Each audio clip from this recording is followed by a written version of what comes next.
കഥ ആരംഭിക്കുന്നത് വാരണാസിയിലേക്ക് എത്തിച്ചേരുന്ന ലീല എന്ന പേരുള്ള 52 വയസ്സുകാരിയായ സ്ത്രീയെ പരിചയപ്പെടുത്തിക്കൊണ്ടാണ്. ഒരു തീർത്ഥാടക സംഘത്തിനൊപ്പമായിരുന്നു ലീല വാരണാസിയിലേക്ക് എത്തിച്ചേർന്നത്.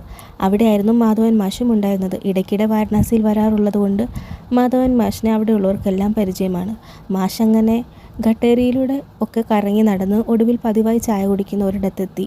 പരിചിതമായ ആ ചായക്കടക്കാരൻ നിന്ന് ചായയും വാങ്ങി കുടിച്ച് മാധവൻ മാഷ് അവിടെ നിൽക്കുമ്പോൾ ആ കടക്കാരൻ മാഷിനോട് ഒരു കാര്യം പറഞ്ഞു. സൗത്തിൽ നിന്നാണെന്ന് തോന്നുന്നു, ഒരു സ്ത്രീ അവിടെ മാറിയിരുന്ന് കരയുന്നുണ്ട്. ചോദിച്ചിട്ടൊന്നും പറയുന്നുമില്ല. മാഷൊന്ന് നോക്കുമ്പോൾ മാധവൻ മാഷ് അങ്ങോട്ട് നോക്കുമ്പോൾ അവിടെ ഇരിക്കുന്നുണ്ടായിരുന്നത് ലീലയായിരുന്നു. മാധവൻ മാഷ് എഴുന്നേറ്റ് നേരെ ലീലയുടെ അടുത്തേക്ക് ചെന്നു. എന്തു പറ്റിയെന്ന് മലയാളത്തിൽ ചോദിച്ചപ്പോൾ വലിയ റെസ്പോൺസ് ഒന്നുമില്ല. തമിഴാണോ എന്ത് പറ്റി എന്ന് മട്ടിൽ തമിഴിൽ മാഷി ചോദിച്ചതും ലീല പെട്ടെന്ന് കരയാൻ തുടങ്ങി. മാഷ് ഒന്ന് വല്ലാതായി. പിന്നാലെയാണ് കാര്യം മനസ്സിലാകുന്നത്. ലീല കൂട്ടം തെറ്റി പോയതാണത്രേ. ഇതിനിടയിൽ ലീലയുടെ പണം അടങ്ങിയ ബാഗും ഫോണും ഒരു കള്ളൻ കവർന്നു. എന്ത് ചെയ്യണമെന്നറിയാതെ ലീല പകച്ചിരിക്കുകയാണ്. കൂടെ വന്നവരുടെ നമ്പറോ സ്വന്തം വീട്ടുകാരുടെ നമ്പറോ തൻ്റെ തന്നെ നമ്പറോ പോലും ലീലയ്ക്ക് കാണാതെയും അറിയില്ല. മാധവൻ മാഷി ലീലയ്ക്കൊരു ചായയൊക്കെ വാങ്ങിക്കൊടുത്ത് സംസാരിച്ച് ബാഗൊക്കെ മോഷണം പോയെന്നും പറഞ്ഞു. കംപ്ലൈൻറ്റ് കൊടുത്തിട്ട് കാര്യമൊന്നുമില്ല, അതൊക്കെ ഇവിടെ സർവ്വസാധാരണമാണ്. അപ്പോഴാണ് ആ ചായക്കടക്കാരൻ അവിടെ അടുത്തൊരു അമ്പലമുണ്ടെന്നും ആളുകൾ അവിടെ തീർത്ഥാടനത്തിന് പോകാറുണ്ടെന്നും അവിടെ ഒന്ന് നോക്കാൻ പാടില്ലേ എന്ന് മാഷിനോട് പറയുന്നത്. അങ്ങനെ ലീലയും കൂട്ടി ആ അമ്പലത്തിൻ്റെ അടുത്തേക്ക് മാഷ് പോയി. അവിടെ അന്വേഷിച്ചപ്പോൾ അവിടെ അങ്ങനെ ഒരു സംഘം വന്ന വിവരമൊന്നുമില്ല. ലീലയാകട്ടെ അവിടെ മനസ്സൊരുക്കി പ്രാർത്ഥിച്ചു. തിരികെ വന്ന മാഷി ലീല പ്രാർത്ഥിക്കുന്നത് നോക്കി നിൽക്കെ കുറച്ച് കുട്ടികൾ ഭക്ഷണം ചോദിച്ച് മാഷിനെ വളഞ്ഞു. ആദ്യം മാഷ് കുട്ടികളെ ആട്ടി ഓടിച്ച് വിടാൻ നോക്കിയെങ്കിലും മാഷിന് അതിന് മനസ്സ് വന്നില്ല. അവരെ വിളിച്ച് മാഷ് അവർക്ക് ചായയും മറ്റും വാങ്ങിക്കൊടുക്കാൻ തുടങ്ങി. അപ്പോഴാണ് ലീല വല്ലതും കഴിച്ചോ എന്ന് മാഷ് ചിന്തിക്കുന്നത്. മാഷ് ലീലയുടെ ആ കാര്യം തിരക്കി. ലീല അപ്പോഴും മാഷിൻ്റെ കൂടെ പോകണോ മാഷിനെ വിശ്വസിക്കണോ എന്നറിയാതെ കൺഫ്യൂഷനിലായിരുന്നു. വേറെ വഴിയില്ലാത്തത് കൊണ്ട് മാഷിൻ്റെ കൂടെ പോകാൻ ലീല തീരുമാനിച്ചു. ലീല ഭക്ഷണം കഴിക്കാത്തത് കൊണ്ട് ഒരു തെരുവ് കടയിൽ നിന്നും മാഷ് ലീലയ്ക്ക് ഭക്ഷണം വാങ്ങിക്കൊടുക്കാൻ വേണ്ടി ശ്രമിച്ചു. പക്ഷെ വൃത്തിയും ഹീനമായ ഇടത്ത് ലീല അസ്വസ്ഥ ആകുന്നത് കണ്ട് മാഷ് ലീലയും കൂട്ടി അവിടെ നിന്ന് വേറൊരു സ്ഥലത്തേക്ക് പോയി. മുന്നോട്ട് നടക്കുമ്പോൾ ലീല മാഷിനോട് എനിക്ക് നിങ്ങളെ വിശ്വസിക്കാമോ എന്ന് തിരക്കി. മാഷിന് ആ ചോദ്യം തീരെ ഇഷ്ടപ്പെട്ടില്ല എന്ന് തോന്നുന്നു. ഒന്നും മിണ്ടാതെ മാഷ് മുന്നോട്ടേക്ക് നടന്നു. ലീല പെട്ടെന്ന് വല്ലാതായി. മറ്റെങ്ങോട്ടേക്കും പോകാൻ അറിയാത്തത് കൊണ്ട് മാഷിൻ്റെ പിന്നാലെ ലീല പോയി. പിന്നാലെ ലീല വരുന്നത് കണ്ടതും മാഷ് പറഞ്ഞു, ഓ അപ്പം പോയിട്ടില്ലല്ലേ. പിന്നാലെ പുഞ്ചിരിയോടെ മാഷ് ലീലയോട് സംസാരിച്ചു കൊണ്ടേയിരുന്നു. അടുത്തൊരു ഹോട്ടലിലേക്ക് മാഷ് ലീലയെ കൂട്ടിക്കൊണ്ടുപോയി. പോകുന്ന വഴിയിൽ അവർ സംസാരിച്ചു. സംസാരത്തിൽ നിന്നും ലീല തഞ്ചാവൂർക്കാരിയാണെന്നും അങ്ങ് രാവിലെയാണ് വാരണാസിയിൽ എത്തിയതെന്നും ഏതോ ഒരു അമ്പലത്തിനടുത്തുള്ള ഹോട്ടലിലാണ് താമസിക്കുന്നതും എന്ന് പറഞ്ഞു. എങ്ങനെയാണ് തീർത്ഥാടക സംഘത്തിൽ നിന്നും വിട്ടുപോയത് എന്ന് മാഷ് ചോദിച്ചപ്പോൾ ലീല ഒന്ന് വല്ലാതായി.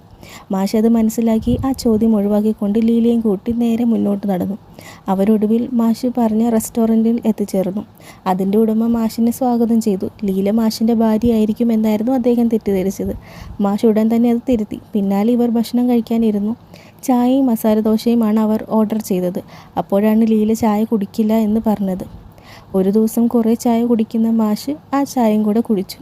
പിന്നാലെ സംസാരിക്കുന്ന കൂട്ടത്തിൽ ചില കാര്യങ്ങൾ മാഷ് മനസ്സിലാക്കി. നാളെ രാവിലെയാണ് അവർ മടങ്ങാനിരുന്ന ട്രെയിൻ. അതോടെ മാഷ് പറഞ്ഞു, പേടിക്കേണ്ട, അങ്ങനെയാണെങ്കിൽ സ്റ്റേഷനിൽ നിന്നും ഉറപ്പായി നിങ്ങളുടെ സംഘത്തെ കണ്ടെത്താം. ലീല പെട്ടെന്നൊന്ന് വല്ലാതാവുന്നുണ്ടായിരുന്നു. താനെന്തോ തെറ്റ് പറഞ്ഞോ എന്ന് ചിന്തിച്ച് മാഷ് അപ്പോൾ പറഞ്ഞു, ഇന്ന് തന്നെ നിങ്ങളുടെ സംഘത്തെ കണ്ടെത്താൻ പറ്റിയേക്കും. ഇനി പറ്റിയില്ലെങ്കിൽ നാളെ എന്തായാലും പറ്റും എന്ന തരത്തിലേക്ക് കാര്യങ്ങൾ ഒന്നും കൂടെ ക്ലിയർ ചെയ്ത് പറഞ്ഞു. ഭക്ഷണം വരുമ്പോഴേക്കും അവർ തുടർന്നും സംസാരിച്ചുകൊണ്ടിരുന്നു. സംസാരത്തിൽ ലീലയുടെ ഭർത്താവ് 1.5 വർഷം മുമ്പ് മരണപ്പെട്ടു എന്നും ഒരു മകൻ ഉണ്ടെന്നും മാഷ് മനസ്സിലാക്കി. മകൻ എന്ത് ചെയ്യുന്നു എന്ന് ലീലയോട് ചോദിച്ചപ്പോഴേക്കും ഭക്ഷണം വന്നു. ലീല അതിന് മറുപടിയും പറഞ്ഞില്ല. ഉടൻ മാഷ് പറഞ്ഞു, ഇവിടെ തമിഴ് അസോസിയേഷനിൽ ഓഫീസുണ്ട്, നമുക്കവിടെ പോയി ഇൻഫോം ചെയ്ത് കളയാം. നിങ്ങളെ കാണാതെ നിങ്ങളുടെ സംഘം ചിലപ്പോൾ അവിടെ വന്നേക്കും. അങ്ങനെ ഭക്ഷണമൊക്കെ കഴിഞ്ഞ് അവർ നേരെ തമിഴ് അസോസിയേഷൻ ഓഫീസിലേക്ക് പോയി. അവിടെ പോയി അന്വേഷിച്ചു. പക്ഷേ ആരും ഇതുവരെ തിരക്കി എത്തിയിട്ടുണ്ടായിരുന്നില്ല. തിരക്ക് വന്ന് മാഷ് പറഞ്ഞു, വിശ്രമിക്കണമെങ്കിൽ അസോസിയേഷൻ ഓഫീസിൽ പോയി വിശ്രമിക്കാം. അവർ ചിലപ്പോൾ അന്വേഷിച്ച് വരാം. വൈകിട്ട് ഗംഗ ആരതിയുണ്ട്. എന്തായാലും അവിടെ അവർ പോവാതിരിക്കില്ല. അങ്ങനെ ലീലയെ തമിഴ് അസോസിയേഷൻ ഓഫീസിൽ ഇരുത്തി മാഷ് ഒന്ന് പുറത്തേക്ക് ഇറങ്ങി. തമിഴ് അസോസിയേഷൻ ഓഫീസിൽ ഒരു മധ്യവയസ്കനായ ഒരു വ്യക്തി ഉണ്ടായിരുന്നു. അയാളാകട്ടെ ലീലയെ കണ്ടതും ലീലയെ വളയ്ക്കാനുള്ള ശ്രമങ്ങൾ ആരംഭിച്ചു. തൻ്റെ ഭാര്യയും മകനും ചേർന്ന് തന്നെ ചതിച്ചു കൊല്ലാൻ നോക്കിയെന്നും തരത്തിലുള്ള ഒരു കഥയൊക്കെ ഉണ്ടാക്കി ലീലയോട് അയാൾ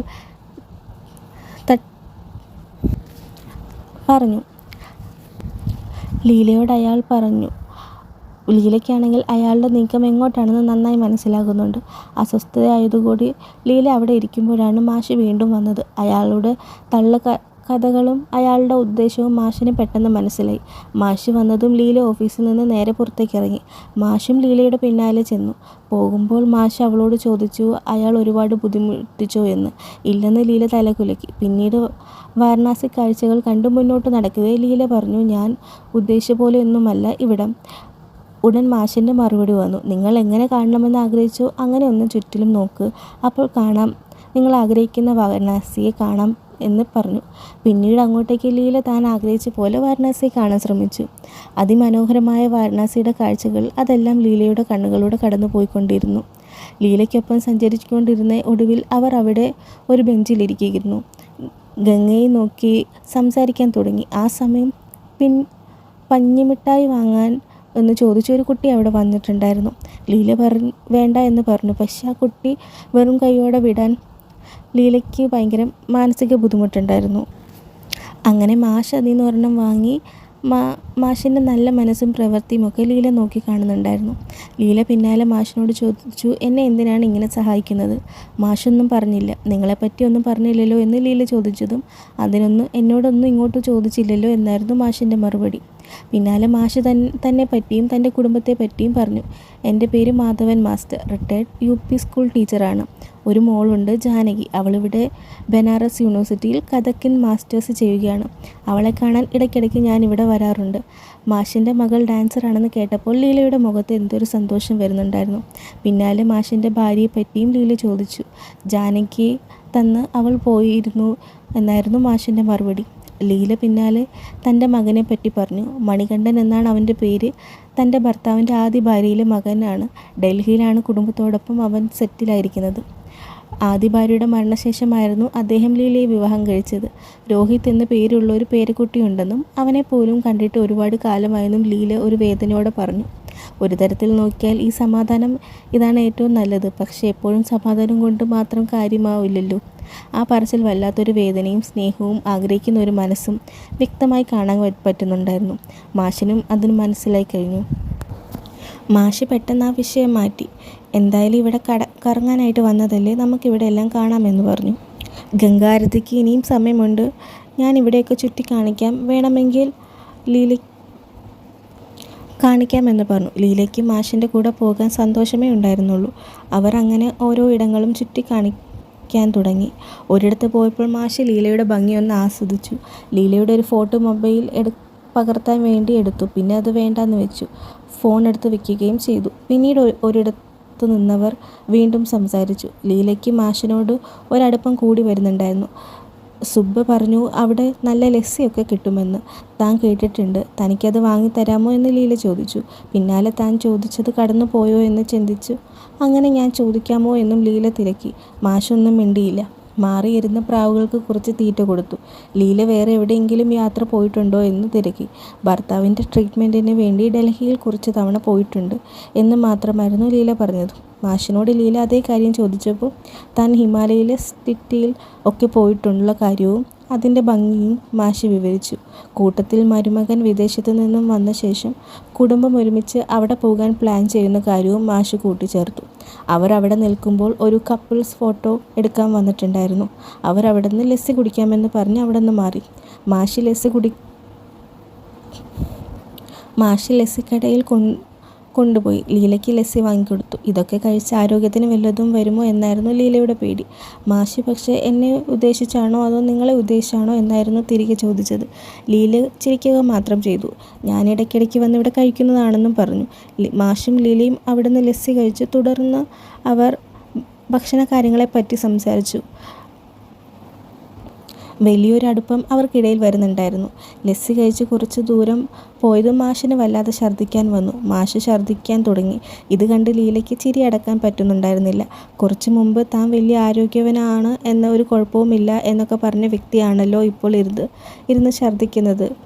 അവർ വീണ്ടും പോയി ഗംഗാതീരത്തിരുന്നു. അപ്പോഴാണ് ഒരു കുട്ടി നദിയിൽ ഒഴുകാനുള്ള പുഷ്പങ്ങൾ തുടങ്ങിയ ദീപം വയ്ക്കാൻ പറ്റുന്ന ഒരു പ്ലേറ്റുമായിട്ട് എത്തിയത്. അത് വാങ്ങാൻ ലീലയെ അവർ നിർബന്ധിച്ചുകൊണ്ടേയിരുന്നു.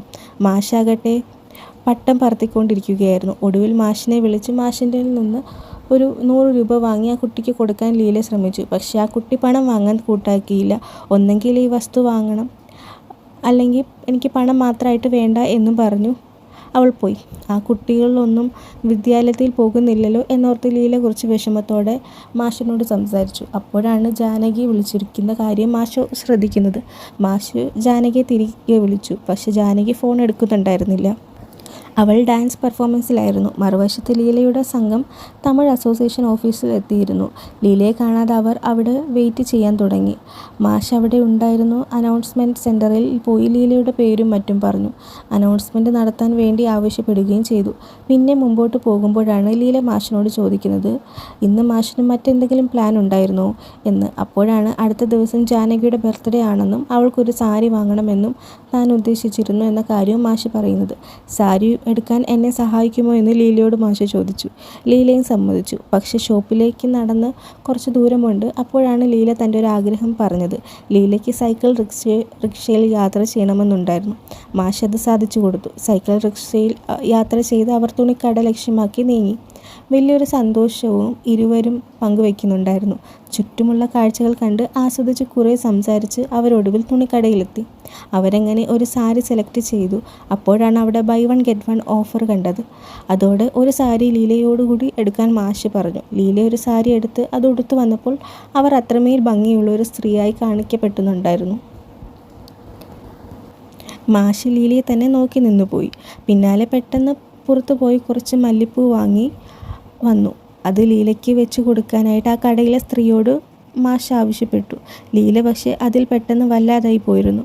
ലീലയുടെ മുഖം മാറി മാഷ് അത് ശ്രദ്ധിച്ചു. വൈകാതെ ആ 2 സാരിയും പാക്ക് ചെയ്തെടുത്ത് അവർ അവിടെ നിന്ന് ഇറങ്ങി. ലീല മാഷിനെ അങ്ങനെ പൂവൊക്കെ വാങ്ങിയതിൽ വല്ലാതെ അസ്വസ്ഥയായിരുന്നു. മാഷ് ലീലയോട് പറഞ്ഞു, സാരിക്ക് മുല്ലപ്പൂ നല്ല ചേർച്ചയായിരിക്കും, അതുകൊണ്ടാണ് ഞാൻ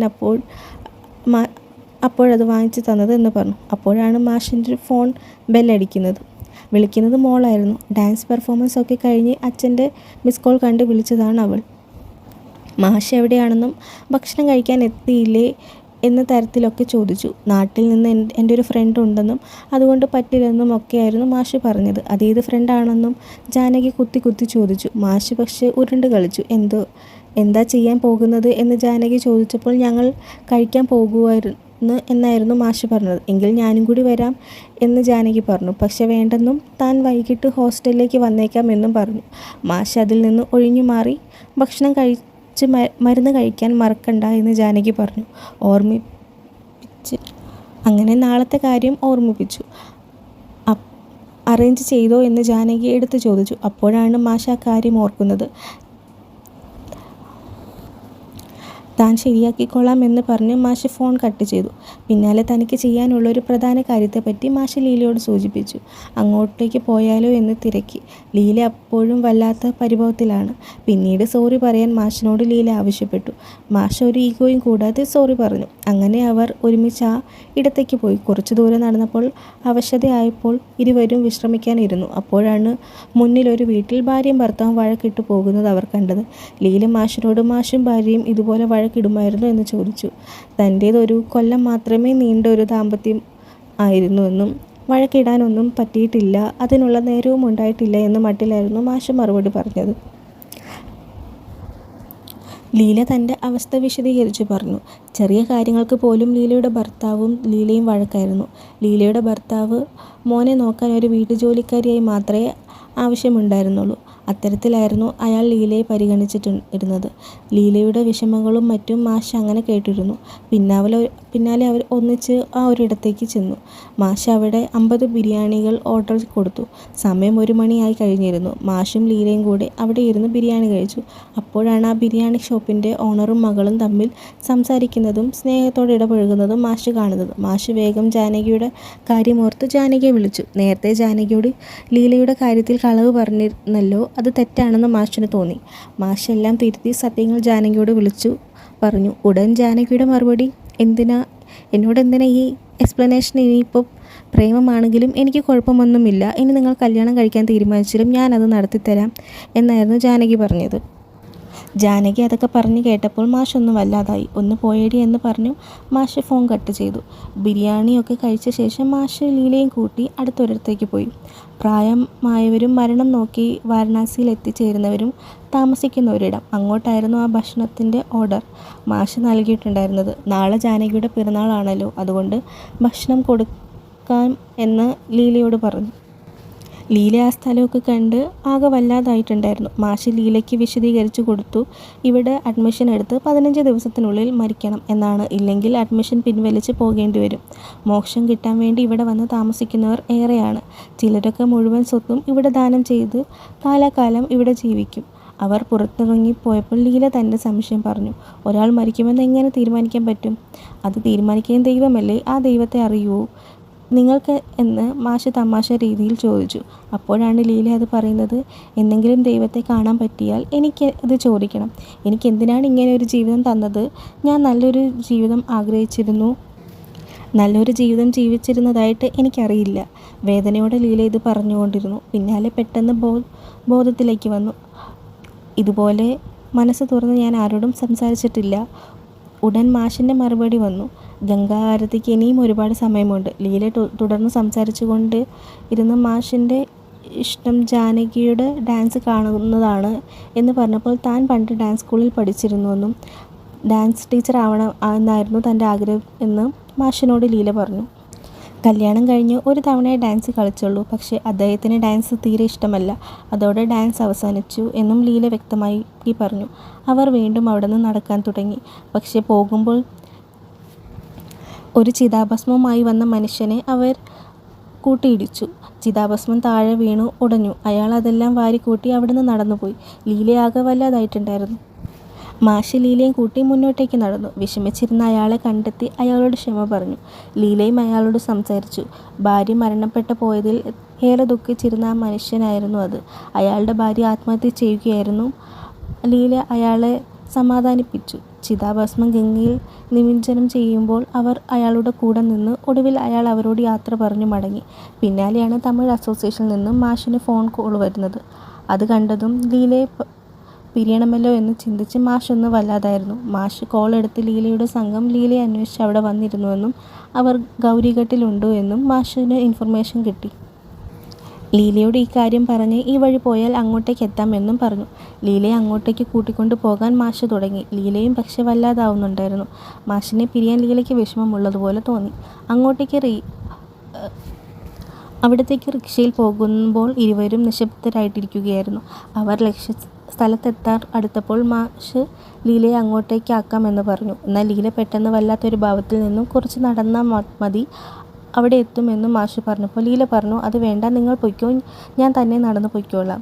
അപ്പോൾ മാഷ് പറഞ്ഞു, അത് ശരിയാവില്ല, ഇവിടെ അടുത്തല്ലേ, അതിൽ ഞാനും കൂടെ നിങ്ങളുടെ കൂടെ വരാം എന്ന് മാഷ് പറഞ്ഞു. അതല്ല, നിങ്ങൾ എൻ്റെ കൂടെ വന്നാൽ അവരെന്നെ തെറ്റിദ്ധരിക്കുമെന്ന് ലീല പറഞ്ഞു.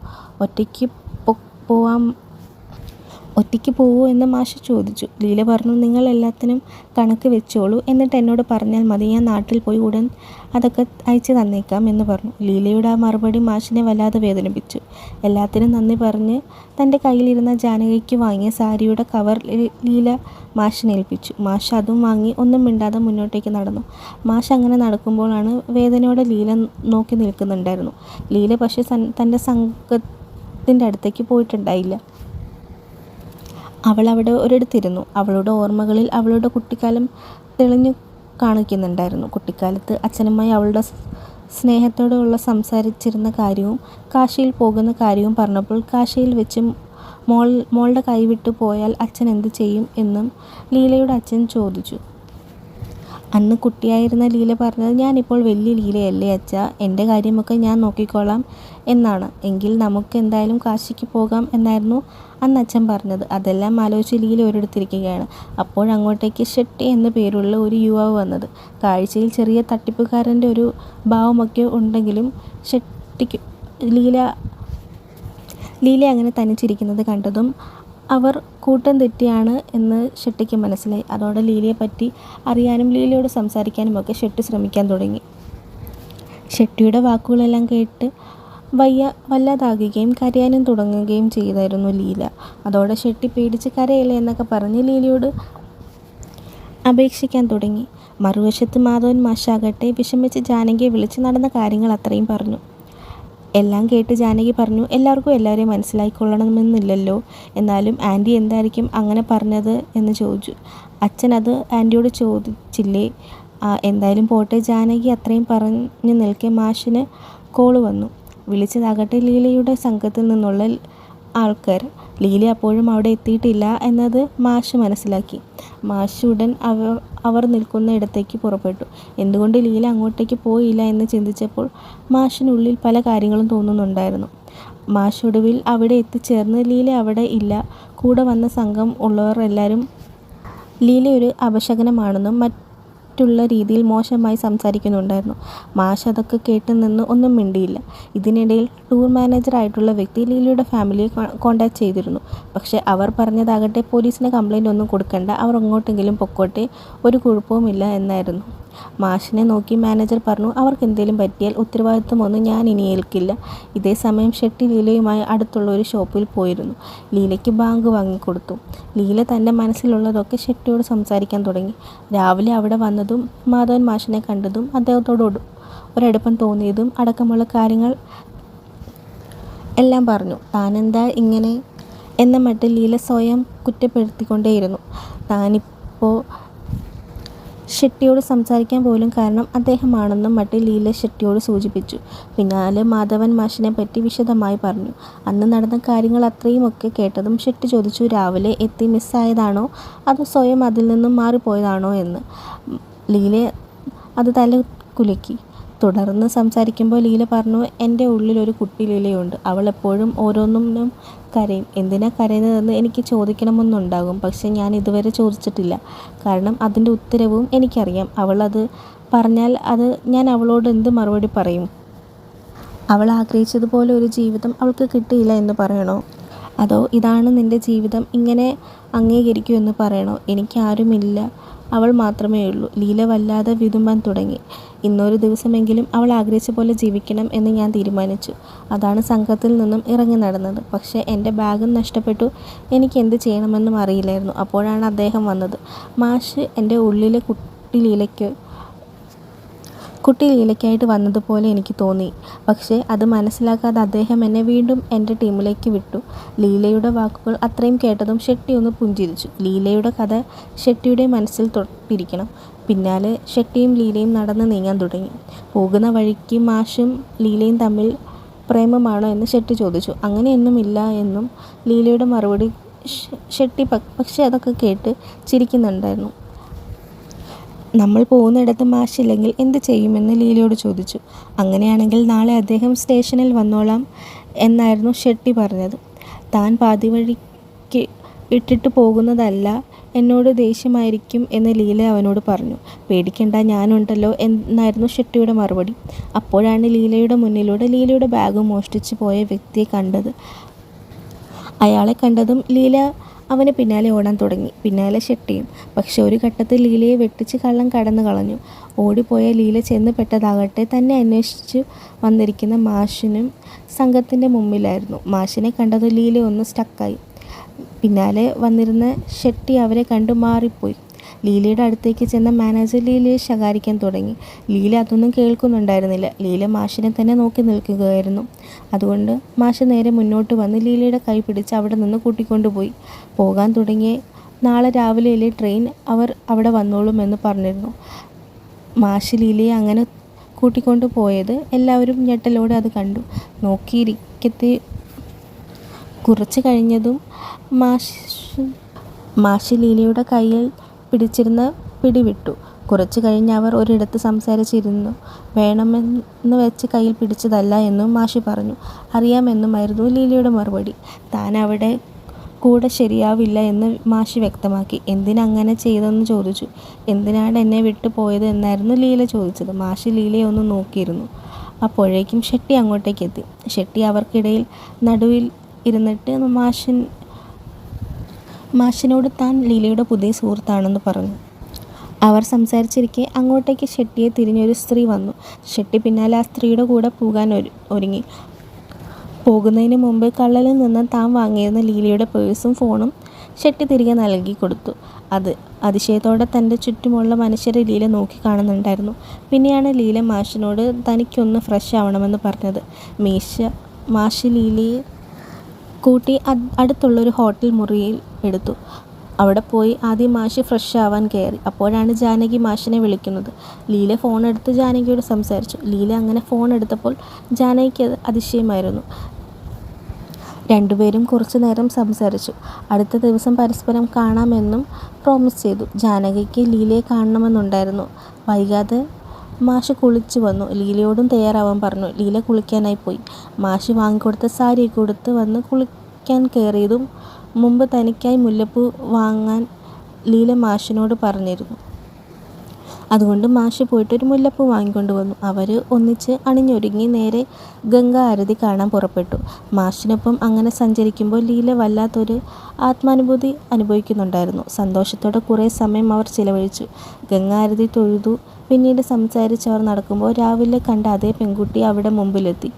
ആരതിയൊക്കെ ഒഴുക്കാൻ കൊണ്ടുവരുന്നതായിരുന്നു അതേ പെൺകുട്ടി. അത് മുഴുവൻ ലീല വാങ്ങി. അത് കത്തിച്ച് ഗംഗയിൽ ഒഴുക്കാൻ തുടങ്ങി. ഒരു ഘട്ടത്തിൽ മാഷിനെയും കൂടെ വിളിച്ച് ചേർത്ത് അവരൊന്നിച്ച് ദീപം തെളിയിച്ച് ഗംഗയിൽ ഒഴുക്കി. ആ നിമിഷത്തിൽ പരസ്പരം അവരുടെ കണ്ണുകൾ ഉടക്കിയപ്പോൾ വല്ലാത്തൊരു ഫീലിങ്സും ഇരുവരും നിറഞ്ഞിരുന്നുകൊണ്ട് ആ സമയം ദീപാവലിയുടെ സമയത്ത് ദീപങ്ങൾ അവിടെ വാരണാസി മൊത്തം നല്ല രസമായിരിക്കും കാണാമെന്ന് മാഷ് പറഞ്ഞു. മറുവശത്ത് ജാനകിയാകട്ടെ വിദേശത്തുള്ള തൻ്റെ ഭർത്താവുമായി സംസാരിക്കുകയായിരുന്നു. അവർ വിദേശത്ത് സെറ്റിൽ ചെയ്യാൻ തീരുമാനിച്ചിട്ടുണ്ട്. മാഷ് പക്ഷെ അങ്ങോട്ടേക്ക് വരില്ലെന്ന് പറഞ്ഞു നിൽക്കുകയായിരുന്നു. ലീലയും മാഷും സെറ്റാവുകയാണെങ്കിൽ അവരുടെ വിവാഹം പോലും നടത്തണമെന്നാണ് ജാനകി ചിന്തിക്കുന്നത്. തൻ്റെ ഭർത്താവുമായി അതിനെപ്പറ്റി ജാനകി സംസാരിക്കുകയും ചെയ്തു. മാഷും ലീലയും വീണ്ടും അവിടെയൊക്കെ ചുറ്റിക്കറങ്ങി ഭക്ഷണം കഴിച്ചിലേക്ക് തിരിച്ചു മടങ്ങി പോകണ്ടേ എന്ന് മാഷ് ചോദിച്ചപ്പോൾ ഈ രാത്രി മുഴുവൻ ഇവിടെ ചെലവഴിക്കണം എന്നാണ് ലീല പറഞ്ഞത്. അവർ ഒന്നിച്ച ഗർട്ടിൻ്റെ പല ഭാഗങ്ങളിലൂടെ നടന്ന് നീങ്ങി കൊണ്ടിരുന്നു. അങ്ങനെ നടക്കുമ്പോഴാണ് അവിടെ കുറച്ച് ആളുകൾ ഇൻസ്ട്രുമെൻറ്റ്സ് ഒക്കെ വായിച്ചിരിക്കുന്നത് മാഷ് ശ്രദ്ധിക്കുന്നത്. ഒരു ഡൊണേഷൻ ബോക്സും വെച്ചിട്ടുള്ളത് കാണാൻ കുറച്ച് ആളുകളുമുണ്ട്. മാഷും ലീലയും കുറച്ചു നേരം അത് കേട്ടു നിന്നു. മാഷ് പിന്നാലെ ആ പയ്യന്മാരുടെ അടുത്തേക്ക് ചെന്ന് ചെവിയിൽ ഒരു കാര്യം പറഞ്ഞു. ലീലയ്ക്ക് അവരുടെ സംഗീതത്തിനനുസരിച്ച് ഡാൻസ് ചെയ്യണം എന്നതായിരുന്നു അത്. പിന്നാലെ അവരത് അനൗൺസ് ചെയ്തു. മാഷ് ലീലയോട് ഡാൻസ് ചെയ്യാൻ ആവശ്യപ്പെട്ടു. സംഗീതത്തെ അനുസരിച്ച് ലീല ചുവടുകൾ വെച്ചു. മനോഹരമായൊരു നൃത്ത ചുവടുകളാണ് കാഴ്ചവെച്ചിരുന്നത്. മാഷും അത് സന്തോഷത്തോടെ നോക്കിക്കണ്ടു. ഒടുവിൽ നൃത്തം അവസാനിച്ചപ്പോൾ കരഘോഷം മുഴങ്ങി. പിന്നീട് ലീലയും മാഷും പോരാൻ തുടങ്ങിയപ്പോൾ മ്യൂസിക് വായിച്ചു കൊണ്ടിരുന്ന വ്യക്തികൾ അവരെ വിളിച്ച് ഡൊണേഷൻ ബോക്സിൽ നിന്നും കുറച്ച് പണം എടുത്ത് ഇത് ലീലയ്ക്കുള്ളതാണെന്ന് പറഞ്ഞു. അവർ ലീലയ്ക്ക് കൊടുത്തു. ലീലയുടെ ജീവിതത്തിൽ അവൾക്ക് ആദ്യമായി കിട്ടുന്ന ഒരു പ്രതിഫലമായിരുന്നു അത്. നടന്നു നീങ്ങിയപ്പോൾ അത് മാഷിന് തരട്ടെ എന്ന മട്ടിൽ ലീല സൂചിപ്പിച്ചു. തനിക്കിത് വേണ്ടെന്നും ഇനി നിർബന്ധമാണെങ്കിൽ എന്തെങ്കിലും വാങ്ങി തന്നാൽ മതി എന്നായിരുന്നു മാഷ് പറഞ്ഞത്. മുന്നോട്ട് നടന്ന് നീങ്ങുമ്പോൾ അവർ രാവിലെ കണ്ട ചായക്കടക്കാരനെ കണ്ടു. മാഷിനോട് ലീലയുടെ കാര്യം പറഞ്ഞ് അതേ ചായക്കടക്കാരൻ അവരെ അപ്പോഴും അങ്ങനെ ഒന്നിച്ച് കണ്ട് അദ്ദേഹം അത്ഭുതപ്പെടുന്നുണ്ടായിരുന്നു. അദ്ദേഹത്തോട് അദ്ദേഹത്തിൻ്റെ ഭാഷ അറിയില്ലെങ്കിലും ലീല പറഞ്ഞു, നിങ്ങളുടെ ഭാഷ എനിക്കറിയില്ല, പക്ഷേ ഇന്നൊരു ദിവസം എനിക്ക് ഞാനായി ജീവിക്കാൻ കഴിഞ്ഞു. അതിന് കാരണം മാഷാണ്. പക്ഷെ അദ്ദേഹം മാത്രമല്ല, അദ്ദേഹത്തെ എൻ്റെ അടുത്തിലേക്ക് എത്തിച്ചത് നിങ്ങളാണ്. അതിനൊരുപാട് നന്ദിയുണ്ട്. പിന്നാലെ ആ ചായക്കടക്കാരൻ പറഞ്ഞു, താങ്കൾ പറഞ്ഞതൊന്നും എനിക്ക് മനസ്സിലാകുന്നില്ല. പക്ഷേ ഈ വാരണാസിയെ പറ്റി ഒരു കാര്യം പറയാനുണ്ട്. എല്ലാവരും വാരണാസിയിൽ നിന്നും എന്തെങ്കിലും ഒന്ന് ഉപേക്ഷിച്ചിട്ടാണ് പോകുന്നത്. അത് അവരുടെ ഹൃദയത്തോട് ചേർന്നൊന്നും ആയിരിക്കും. പക്ഷെ നിങ്ങളുടെ കാര്യത്തിൽ അത് വ്യക്തമാണ്. പിന്നാലെ അദ്ദേഹം മാഷിനെ നേരെ തിരിഞ്ഞ്, മാഷെ നിങ്ങൾ വലിയ ഭാഗ്യവാനാട്ടോ എന്നും കൂടി പറഞ്ഞു. അവർ വീണ്ടും മുന്നിലോട്ട് നടന്നു. അപ്പോഴാണ് അവിടെ ഒരു ജയിൽ ജെയിൻവീൽ കണ്ടത്. ലീലയ്ക്ക് അതിൽ കയറണമെന്ന് തോന്നി. മാഷ് അതിൽ കയറില്ല. ലീല അതിൽ കയറി കുറേ ആസ്വദിച്ചു. അപ്പോഴാണ് തമിഴ് അസോസിയേഷനിലെ ആ ഞരമ്പൻ വ്യക്തി അവിടെ എത്തിയത്. അയാളെ മാഷ് ഒന്ന് ചൊറിയാൻ നോക്കി. മാഷ് അയാളെ അവിടെ കുടുക്കിയിട്ട് ലീലയുമായി മുന്നോട്ട് പോയി. പിന്നെ അവരൊരു ബോട്ടിൽ കിടന്ന് ആകാശം നോക്കി സംസാരിച്ചു കൊണ്ടിരിക്കാൻ തുടങ്ങി. അങ്ങനെ കിടന്ന് സംസാരിക്കുമ്പോൾ തൻ്റെ ഉള്ളിൽ ഇപ്പോൾ അനുഭവപ്പെടുന്ന ഫീലിങ്സിനെ പറ്റിയും ഇതുപോലെ ഒന്ന് ഇതിനു മുമ്പ് ഉണ്ടായിട്ടേ ഇല്ല എന്നും ലീല മാഷിനോട് പറഞ്ഞു. മാഷ് അതൊക്കെയും കേട്ടിരുന്നു.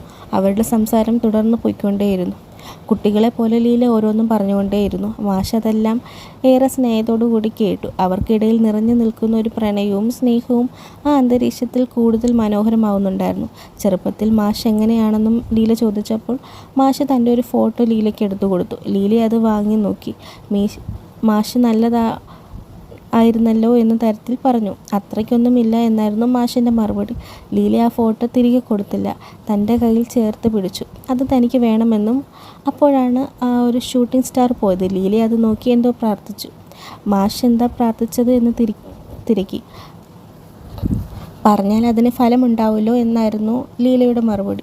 പിന്നാലെ മാഷ് ലീലയ്ക്ക് രസകരമായ ഓരോ കഥ പറഞ്ഞു കൊടുക്കാൻ തുടങ്ങി. തമാശയും കളിച്ചിരിയും. രാത്രി മുഴുവൻ സംസാരിച്ച് എപ്പോഴും അവർ ഉറങ്ങി. പിറ്റേന്ന് രാവിലെ ആദ്യം ഉണർന്നത് മാഷായിരുന്നു. ലീലയെ ഉണർത്താനായിട്ട് മാഷ് തട്ടി വിളിച്ചതും പക്ഷേ ലീലയ്ക്ക് അനക്കമുണ്ടായിരുന്നില്ല. ലീല ഈ ലോകത്തോട് വിട പറഞ്ഞു പോയി കഴിഞ്ഞിരിക്കുന്നു. മാഷിൻ്റെ ഹൃദയം തകർന്ന് തൻ്റെ എല്ലാ ഇഷ്ടങ്ങളും അനുസരിച്ച് ജീവിക്കാൻ സാധിച്ച ഒരു ദിവസത്തിന് ശേഷം ലീല ഈ ലോകത്തോട് വിട പറഞ്ഞിരിക്കുകയായിരുന്നു. വൈകാതെ ആളുകൾ കൂടി മൃതദേഹം നീക്കം ചെയ്യാനായി. മാഷ് അവിടുത്തെ സ്റ്റെപ്പിൽ തകർന്നിരുന്നു. വൈകാതെ ജാനകിയും എത്തിച്ചേർന്നു. ലീലയെ അവസാനമായി ജാനകിയും നോക്കി കണ്ടു. തകർന്നിരിക്കുന്ന തൻ്റെ അച്ഛനടുക്കൽ ജാനകി വന്നിരുന്നു. അച്ഛൻ്റെ കൈ നീട്ടി ലീലയുടെ കയ്യിൽ നിന്നും കിട്ടിയ പൈസയും അച്ഛൻ്റെ ഫോട്ടോയും അച്ഛൻ്റെ കൈകളിലേക്ക് ജാനകി വെച്ചു കൊടുത്തു. മാഷ് ഹൃദയം തകർന്ന എന്ന വേദനയോടെ അതിലേക്ക് നോക്കി. അന്ന് ലീലയുടെ ചിത കത്തുമ്പോൾ അതിന് കാവലായി അതിന് കൂടെ മാഷും ജാനകിയും നിന്നിരുന്നു. അടുത്ത ദിവസം മാഷ് ഘാട്ടിൽ വന്നിരുന്നു. തൻ്റെ മുമ്പിൽ വെള്ളത്തിൽ, അതായത് ബോട്ടിൽ ലീല ഇരിക്കുന്ന പോലെ മാഷിന് തോന്നി. കുറച്ച് കഴിഞ്ഞതും ആ വെള്ളം തനിയെ പിന്നിലോട്ടേക്ക് നീങ്ങിക്കൊണ്ടേയിരുന്നു. ഒടുവിൽ മഞ്ഞിനുള്ളിൽ ആ ലീലയും വെള്ളത്തിലുള്ള ലീലയും അപ്രതീക്ഷിതമായി മാഷിൽ നിന്നും അകന്ന് ഭൂമിയിൽ നിന്ന് സ്വർഗത്തിലേക്ക് പോകുന്നു എന്ന പോലെ ലീല പോയി. ലീലയ്ക്ക് മോക്ഷം കിട്ടിയിരിക്കണം എന്ന ആ ദൃശ്യങ്ങളിൽ ചിലപ്പോൾ നമുക്ക് തോന്നാം. ഈ വീഡിയോ നിങ്ങൾക്ക് ഇഷ്ടമായെങ്കിൽ ലൈക്ക് ചെയ്യാനും കമൻറ്റ് ചെയ്യാനും സബ്സ്ക്രൈബ്